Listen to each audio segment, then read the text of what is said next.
Impegno per Pedaroba è la lista civica che si propone ai propri elettori per la continuità del lavoro svolto in questi ultimi 5 anni e anche con l'inserimento di nuove figure che potranno dare nuove linfa e nuove idee al programma che abbiamo proposto agli elettori. La nostra stella polare è la sicurezza delle nostre genti, attraverso gli interventi straordinari da fare negli incroci pericolosi del nostro comune,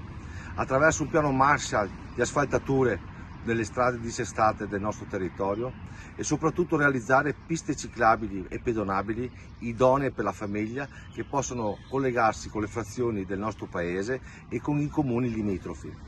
La nostra idea è quella di rendere accessibili anche ai diversamente abili i nostri luoghi pubblici,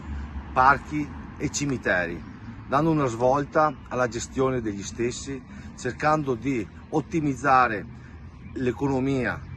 attraverso un intervento straordinario di manutenzione dei parchi appunto e dando una nuova gestione dei cimiteri pubblici.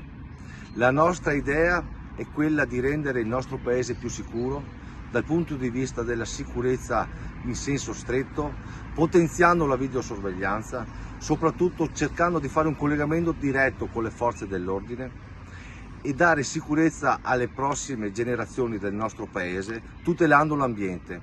mantenendo il monitoraggio della qualità dell'aria, sensibilizzando le nuove generazioni del rispetto del loro paese e del loro territorio. Un piano di sicurezza che riguarda il sistema idrogeologico, che è fondamentale per il nostro paese. Cercheremo di portare a termine quelli che sono già in essere i progetti di tutela dei nostri paesi, cercando di intervenire nei piccoli borghi che soffrono quelle alluvioni che si propongono giorno per giorno nel nostro paese e attraverso questi interventi renderemo il nostro paese più bello, più sicuro e più accessibile a tutti. Il nostro impegno è la sicurezza per tutti voi e l'unica cosa che posso promettere ai miei cittadini è l'impegno, l'umiltà di tutta la squadra che rappresento.